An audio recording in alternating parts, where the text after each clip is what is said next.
6 પ્રશ્નો બોર્ડ એક્ઝામમાં લખવાના છે. માત્ર એક પ્રશ્ન બોર્ડ એક્ઝામમાં આવશે. જો વિદ્યાર્થી મિત્રો તમે આ પ્રકરણ કરી દો તો વિદ્યાર્થી વિભાગના મોસ્ટ આઈએમપી સવાલો જોવાના છીએ. તો હેલો વિદ્યાર્થી મિત્રો, સ્વાગત છે તમારું અમારા YouTube ચેનલ નોબલ એકેડમી ઉપર. આજના વિડીયોમાં આપણે ડિસ્કસ કરવાના છીએ સામાજિક વિજ્ઞાન ધોરણ 10 ના વિભાગ સી ના મોસ્ટ આઈએમપી સવાલો જો બોર્ડ એક્ઝામમાં પૂછાવાની શક્યતા સૌથી વધારે છે. એનાથી ગયા વિડીયોમાં આપણે ડિસ્કસ કર્યા હતા વિભાગ ડી ના મોસ્ટ આઈએમપી સવાલો. આજે વિભાગ સી ના મોસ્ટ આઈએમપી સવાલો જોવાના છીએ. તો ચાલો શરૂ કરીએ વિભાગ સી ના મોસ્ટ આઈએમપી સવાલો. વિદ્યાર્થી મિત્રો, સૌથી પહેલા હું તમને એ બતાવી દઉં કે વિભાગ સી માં 1 મિનિટ કાળા બોર્ડ ઉપર કાળું પેન ચાલતું નથી. ચાલો વિદ્યાર્થી મિત્રો, વિભાગ સી સૌથી પહેલા તમને હું એ બતાવી દઉં કે વિભાગ સી માં કયો પ્રકરણ માંથી ક્વેશ્ચન્સ આવે છે. તો વિભાગ સી ની વાત કરીએ તો 6 પ્રકરણ એવો છે જે વિભાગ સી માં આવે છે. કયો 6 પ્રકરણ છે? તેમાં સૌથી પહેલા પ્રકરણ 3, પ્રકરણ 4, પ્રકરણ 8, પ્રકરણ 16, પ્રકરણ 18,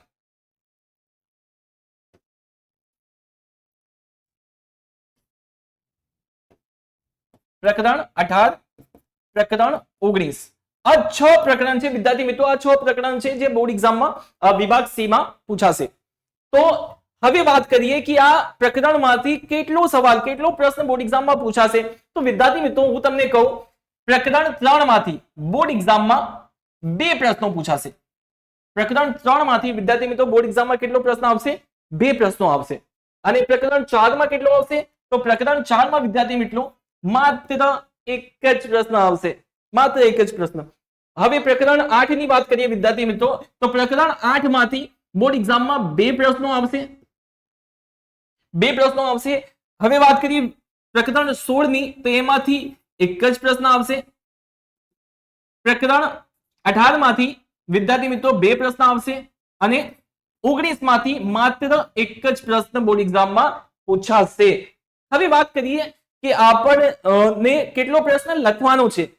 તો આ 2, 4, 6, 7, 8, 9 કુલ કેટલા પ્રશ્નો થઈ ગયા વિદ્યાર્થી મિત્રો? કુલ થઈ ગયા 9 પ્રશ્નો. એટલે કે વિભાગ સી માં કુલ કેટલા પ્રશ્નો આવશે બોર્ડ એક્ઝામમાં? 9 પ્રશ્નો આવશે. તો આપણને આ 9 કે 9 બધું જ લખવાના છે? ના વિદ્યાર્થી મિત્રો, આમાંથી આ 9 માંથી આપણને માત્ર 6 પ્રશ્નો જ બોર્ડ એક્ઝામમાં લખવાનો છે. માત્ર 6 પ્રશ્નો લખવાના છે બોર્ડ એક્ઝામમાં. તો આ 6 પ્રશ્નો ક્યાંથી તૈયાર કરવું અને કેવી રીતે તૈયાર કરવું એના વિશે આપણે આગળ વાત કરીશું. એનાથી પહેલા આપણે એ જોઈ લો, આ 6 પ્રશ્ન જે હશે બોર્ડ એક્ઝામમાં, એક પ્રશ્ન 3 માર્ક્સનું હશે. એક પ્રશ્ન 3 માર્ક્સનું હશે. તો આ રીતે 6 તરી 18 માર્ક્સનું આપણું સેક્શન સી એટલે કે વિભાગ સી હશે. હવે વિદ્યાર્થી મિત્રો, હું તમને એક વાત કહું કે આ પ્રકરણ 3 માંથી 2 પ્રશ્નો છે. આ પ્રકરણ 3 માંથી 2 પ્રશ્નો છે. 8 માંથી 2 પ્રશ્ન છે અને 18 માંથી 2 પ્રશ્ન છે. તો જો વિદ્યાર્થી મિત્રો તમે આ 3 પ્રકરણ કરી લો, જો વિદ્યાર્થી મિત્રો તમે આ 3 પ્રકરણ યાદ કરી લો, માત્ર 3 પ્રકરણ કરીને વિભાગ સી તમે આખું આવી જશે. કારણ કે આમાંથી 2, આમાંથી 2 અને આમાંથી 2, 2 દુ 4 દુ 6 પ્રશ્ન થઈ ગયા. અને વિભાગ સી માં લખવાનું કેટલે છે વિદ્યાર્થી મિત્રો? માત્ર 6 પ્રશ્નો જ લખવાના છે. તો આ 3 પ્રકરણ કરીને વિદ્યાર્થી મિત્રો તમારું વિભાગ સી કમ્પ્લીટ થઈ જશે. પણ મારી વાત સાંભળો વિદ્યાર્થી મિત્રો, આપણને માત્ર આ 3 પ્રકરણ નથી કરવાના. તમે આ 4 અને 16 આ પણ 2 તમે એક્સ્ટ્રા યાદ કરી લો. કારણ કે વિદ્યાર્થી મિત્રો, જો એક યા 2 સવાલ બહારથી આવી ગયા તો વિદ્યાર્થી મિત્રો આપણા પાસે ઓપ્શન હોય કે આપણે આ 4 માંથી કોઈ એક સવાલ આવી જશે કે આ 16 માંથી કોઈ એક સવાલ આવી જશે.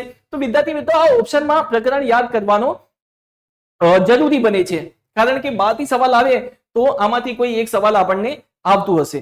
તો એટલા માટે તમને આ 5 પ્રકરણ યાદ કરવાના છે. 19 ને તમે ઓપ્શનમાં કાઢી શકો છો. ઠીક છે વિદ્યાર્થી મિત્રો, ચલો હવે આપણે જોઈશું સૌથી મોસ્ટ આઈએમપી સવાલ છે બોર્ડ એક્ઝામમાં પૂછવાની શક્યતા સૌથી વધારે છે. તો સૌથી આપણે વાત કરીએ સૌથી પહેલા પ્રકરણ 3 ની.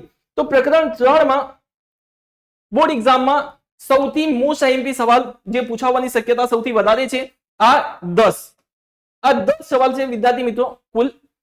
એમાંથી બોર્ડ એક્ઝામમાં કોઈ પણ બે પ્રશ્નો બોર્ડ એક્ઝામમાં પૂછાવાની શક્યતા સૌથી વધારે છે. એમાં સૌથી પહેલા જે છે પ્રાચીન ભારતનું નગર આયોજન. વિદ્યાર્થી મિત્રો આ સવાલ સૌથી મોસ્ટ આઈએમપી સવાલ છે. આ તમને જરૂરથી જરૂર તૈયાર કરજો. હવે વાત કરીએ મોહનજોદડોની. તો મોહનજોદડોના આ 3 ટોપિક, રસ્તાઓ, ગટર યોજના અને મકાન. એમાંથી વિદ્યાર્થી મિત્રો આપણે વાત કરીએ, રસ્તાઓ સૌથી મોસ્ટ આઈએમપી છે. રસ્તાઓ, મોહનજોદડોના રસ્તાઓ અને મકાન, આ બે તમે જરૂરથી જરૂર તૈયાર કરજો. એ મોસ્ટ આઈએમપી છે. હવે ધોળાવીરા ઇમ્પોર્ટન્ટ છે, આવી શકે છે બોર્ડ એક્ઝામમાં. લોથલ એ પણ મોસ્ટ આઈએમપી છે વિદ્યાર્થી મિત્રો, જરૂરથી જરૂર તૈયાર કરજો તમે. ગુજરાતની ગુફાઓ, એમાં ટોટલ 8 ગુફાઓ છે તમારી ચોપડીમાં, પણ બોર્ડ એક્ઝામમાં 3 માર્ક્સમાં આમાંથી કોઈ પણ માત્ર 3 ગુફાઓ જ તમને યાદ કરવાનો છે. એ યાદ રાખજો વિદ્યાર્થી મિત્રો. બોર્ડ એક્ઝામમાં માત્ર 3 ગુફાઓ વિશે પૂછશે. સ્તંભાલેખમાં સારનાથનો સ્તંભ એ પણ આવી શકે છે, મોસ્ટ ઇમ્પોર્ટન્ટ ક્વેશ્ચન છે. અને ગુપ્ત યુગને ભારતીય કલાનો સુવર્ણ યુગ સાથી કહેવામાં આવે છે. આ પણ વિદ્યાર્થી મિત્રો મોસ્ટ આઈએમપી સવાલ છે, આવી શકે છે બોર્ડ એક્ઝામમાં. और હવે વાત કરીએ ચેપ્ટરના સૌથી મોસ્ટ આઈએમપી સવાલ જે વારંવાર બોર્ડ એક્ઝામમાં રિપીટ થતા હોય છે, એ છે મોઢેરાનું સૂર્ય મંદિર. મોઢેરાનું સૂર્ય મંદિર વિદ્યાર્થી મિત્રો સૌથી મોસ્ટ આઈએમપી સવાલ છે આ ચેપ્ટરનું. તો એ તો તમને જરૂરથી જરૂર યાદ કરવાનો છે. તો આમાંથી કોઈ પણ 2 પ્રશ્નો બોર્ડ એક્ઝામમાં પૂછાઈ શકે છે. તો તમે આ બધુંનું સ્ક્રીનશોટ લઈ શકો છો. હું સાઈડમાં ખસકી જાઉં, તમે સ્ક્રીનશોટ લઈ લો, પછી આપણે આગળ વધીએ. લઈ લીધા વિદ્યાર્થી મિત્રો સ્ક્રીનશોટ? ચાલો હવે વાત કરીએ આપણે પ્રકરણ 4 ની. પ્રકરણ 4 માંથી કેટલા પ્રશ્ન આવશે વિદ્યાર્થી મિત્રો? માત્ર 1 પ્રશ્ન બોર્ડ એક્ઝામમાં આવશે. તો એ 1 પ્રશ્ન આમાંથી હોઈ શકે છે વિદ્યાર્થી મિત્રો. આ તમે જોઈ શકો છો મોસ્ટ આઈએમપી છે. એમાં સૌથી પહેલા વેદો. ભારતમાં કેટલા વેદો છે? તો ભારતમાં 4 વેદો છે, ઋગ્વેદ, સામવેદ, યજુર્વેદ અને અથર્વવેદ. આ 4 વેદ વિશે તમને લખવાનું છે વિદ્યાર્થી મિત્રો. આ ચેપ્ટરનું મોસ્ટ આઈએમપી સવાલ. એના પછી આ 3 વિદ્યાપીઠો, નાલંદા, તક્ષશિલા નાલંદા અને વલ્લભી, આ 3 વિદ્યાપીઠો મોસ્ટ આઈએમપી છે. એમાંથી કોઈ પણ એક આવી શકે છે. એમાંથી નાલંદા એ મોસ્ટ આઈએમપી છે. વલ્લભી તો ગયા વર્ષે પૂછાઈ ગયું છે, તો એ આવવાની શક્યતા થોડી ઓછી છે. ઠીક છે વિદ્યાર્થી મિત્રો. અમીર ખુશરો, આ પણ મોસ્ટ આઈએમપી છે. અમીર ખુશરો જે હંમેશા ખુશ રહે છે, એના વિશે વિદ્યાર્થી મિત્રો. પછી રામાયણ અને મહાભારત એ પણ મોસ્ટ આઈએમપી છે, આવવાની શક્યતા છે. હવે વાત કરીએ ગુપ્ત યુગને સુવર્ણ યુગ સાથી કહે છે. આ સવાલ થોડું અધૂરું છે વિદ્યાર્થી મિત્રો. આ સવાલ છે ગુપ્ત યુગને સંસ્કૃત સાહિત્યનો સુવર્ણ યુગ સાથી કહે છે. તો આ પણ સવાલ ઇમ્પોર્ટન્ટ છે, આવી શકે છે બોર્ડ એક્ઝામમાં. તો આનો પણ તમે સ્ક્રીનશોટ લઈ શકો છો વિદ્યાર્થી મિત્રો. સ્ક્રીનશોટ લઈ લો. લઈ લીધા વિદ્યાર્થી મિત્રો, આગળ વધીએ આપણે. હવે વાત કરીએ પ્રકરણ 8 ની. પ્રકરણ 8 જેમાંથી વિદ્યાર્થી મિત્રો કેટલા પ્રશ્નો આવશે? 2 પ્રશ્નો પૂછાશે બોર્ડ એક્ઝામમાં. આ 2 પ્રશ્નો કયા હોઈ શકે છે?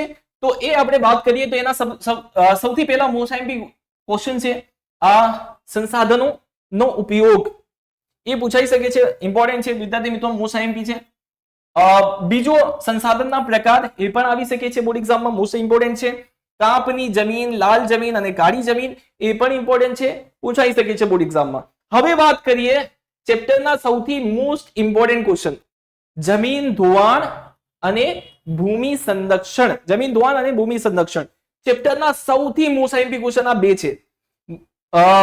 મારા મતે બોર્ડ એક્ઝામમાં આ બંનેમાંથી કોઈ પણ એક પ્રશ્ન બોર્ડ એક્ઝામમાં પૂછાશે જ. બંનેમાંથી 99% ચાન્સીસ છે કે આ 2 માંથી કોઈ પણ એક પ્રશ્ન બોર્ડ એક્ઝામમાં પૂછાશે જ, ગેરંટી. અને આ બધામાંથી કોઈ પણ એક પ્રશ્ન, આ બંનેમાંથી કોઈ એક પ્રશ્ન આવશે અને આ બધામાંથી કોઈ પણ એક પ્રશ્ન આવશે બોર્ડ એક્ઝામમાં. એટલે કે 2 પ્રશ્નો પૂછાશે બોર્ડ એક્ઝામમાં. તો આ બંનેની તૈયારી તમે કરશો જ, જરૂર કરશો. હવે વાત કરીએ, તમે આનો પણ સ્ક્રીનશોટ લઈ લો વિદ્યાર્થી મિત્રો, પછી આગળ વધીએ આપણે. લઈ લીધા? ચલો હવે વાત કરીએ 16 ની. 16 માંથી એક પ્રશ્ન એવો છે જો બોર્ડ એક્ઝામમાં વારંવાર પૂછાય છે. એક કયો પ્રશ્ન છે? વિશ્વ વ્યાપાર સંગઠન. વિદ્યાર્થી મિત્રો, WTO, વિશ્વ વ્યાપાર સંગઠન, વર્લ્ડ ટ્રેડ ઓર્ગેનાઇઝેશન, એ બોર્ડ એક્ઝામમાં વારંવાર પૂછાય છે. તો એ તમને જરૂર તૈયાર કરજો વિદ્યાર્થી મિત્રો. એના પછી પર્યાવરણ સુરક્ષા માટે લીધેલા પગલા, એ પણ મોસ્ટ આઈએમપી છે. ટકાઉ વિકાસની વ્યૂહરચના, એ પણ આવી શકે છે. વૈશ્વિકીકરણ, ખાનગીકરણ એટલે શું, તેના માર્ગો, આ પણ મોસ્ટ આઈએમપી છે વિદ્યાર્થી મિત્રો. અને ખાનગીકરણના લાભ ગેરલાભ આવી શકે છે, ઇમ્પોર્ટન્ટ છે. મોસ્ટ આઈએમપી નથી પણ આવી શકે છે. ઉદારીકરણના ગેરલાભ, એ પણ આવી શકે છે. ઉદારીકરણની નીતિ, એ પણ મોસ્ટ આઈએમપી છે વિદ્યાર્થી મિત્રો. તો આનો પણ તમે સ્ક્રીનશોટ લઈ શકો છો. આગળ વધીએ. હવે વાત કરીએ વિદ્યાર્થી મિત્રો પ્રકરણ 18, જેમાંથી 2 પ્રશ્નો બોર્ડ એક્ઝામમાં આવશે. 2 પ્રશ્નો પૂછાશે બોર્ડ એક્ઝામમાં. એમાં વાત કરીએ સૌથી મોસ્ટ આઈએમપી સવાલની, તો એ છે ભાવ વૃદ્ધિના કારણો.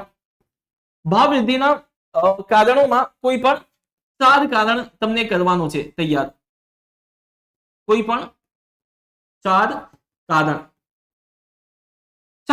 3 કરો તો પણ ચાલશે, પણ 4 કરો તો વધુ સારું. ભાવ નિયંત્રણના ઉપાય, એ પણ ઇમ્પોર્ટન્ટ છે. ગ્રાહકનું શોષણ કઈ રીતે થાય છે, અથવા કે ગ્રાહક શોષણ થવાના કારણો, એ પણ મોસ્ટ ઇમ્પોર્ટન્ટ છે વિદ્યાર્થી મિત્રો. પૂછવાની શક્યતા સૌથી વધુ છે. ચલો વિદ્યાર્થી મિત્રો આગળ વધીએ. આપણે આગળ વાત કરીએ તો એમાં ગ્રાહકના અધિકારો, આ પણ મોસ્ટ ઇમ્પોર્ટન્ટ છે, પૂછાઈ શકે છે બોર્ડ એક્ઝામમાં. ગ્રાહકની ફરજ, આ પણ ઇમ્પોર્ટન્ટ છે. અથવા કે આ સવાલ પૂછી શકે છે એ રીતે કે ગ્રાહકને ખરીદી કરતી વખતે શી કાળજી રાખવી જોઈએ. હવે વાત કરીએ ગુણવત્તા માનક અંગેની સંસ્થાઓની, તો એમાં ગુણવત્તા માનકમાં એક આવી શકે છે વિદ્યાર્થી મિત્રો ISI, BIS, એગમાર્ક આવી શકે છે, FPO આવી શકે છે, MPO અથવા કે ઇકોમાર્ક. આ બધુંમાંથી કોઈ પણ 3-4 માર્ક બોર્ડ એક્ઝામમાં પૂછાઈ શકે છે. આ પણ મોસ્ટ આઈએમપી સવાલ છે વિદ્યાર્થી મિત્રો. તો આ તમે જરૂર તૈયાર કરજો. હાલો વિદ્યાર્થી મિત્રો આગળ વધીએ આપણે. તો હવે છેલ્લું ચેપ્ટર છે આપણું. એનાથી પહેલા આનો સ્ક્રીનશોટ લઈ લો વિદ્યાર્થી મિત્રો. હવે છેલ્લા પ્રકરણ છે માનવ વિકાસ. માનવ વિકાસની વાત કરીએ આપણે, પ્રકરણ 19. એમાં મોસ્ટ આઈએમપી જે ક્વેશ્ચન છે જો બોર્ડ એક્ઝામમાં વારંવાર રિપીટ થાય છે, એ છે ગુજરાત સરકારે મહિલા સમાનતા માટેની કઈ યોજના અમલમાં મૂકી. એમાં વિદ્યાલક્ષ્મી બોર્ડ, સરસ્વતી સાધના યોજના, સબલા યોજના, એ ઘણી બધી યોજના છે. એમાંથી તમને એક્સપ્લેન કરવાનો છે. એના પછી મોસ્ટ આઈએમપી સવાલ, મહિલા સાથે કયા ભેદભાવ થાય છે એ પૂછાઈ શકે છે. માનવ વિકાસને માનવ જીવનની લગતી કઈ બાબતો સાથે સંબંધ છે, એ પણ ઇમ્પોર્ટન્ટ છે. માનવ વિકાસ આંક, મોસ્ટ ઇમ્પોર્ટન્ટ વિદ્યાર્થી મિત્રો. માનવ વિકાસ આંક, જેને શોર્ટમાં HDI પણ કહે છે, હ્યુમન ડેવલપમેન્ટ ઇન્ડેક્સ, એ પણ ઇમ્પોર્ટન્ટ છે વિદ્યાર્થી મિત્રો, આવી શકે છે. અને માનવ વિકાસ એટલે શું, તેના આધાર સ્તંભો જણાવો, આ પણ બોર્ડ એક્ઝામમાં પૂછાઈ શકે છે. તો અહીંયા વિભાગ સી નું મોસ્ટ આઈએમપી ક્વેશ્ચન હું તમને બતાવી દીધું. હવે નેક્સ્ટ વિડીયોમાં આપણે વિભાગ બી ના મોસ્ટ આઈએમપી ક્વેશ્ચન જોવાના છીએ. તો અમારી સાથે જોડવા માટે તમે ચેનલને સબસ્ક્રાઇબ કરો અને બેલ આઇકન ઓન કરી દો, તો તમને નોટિફિકેશન, અમારી વિડીયોની નોટિફિકેશન સૌથી પહેલા મળી જશે. ત્યાં સુધી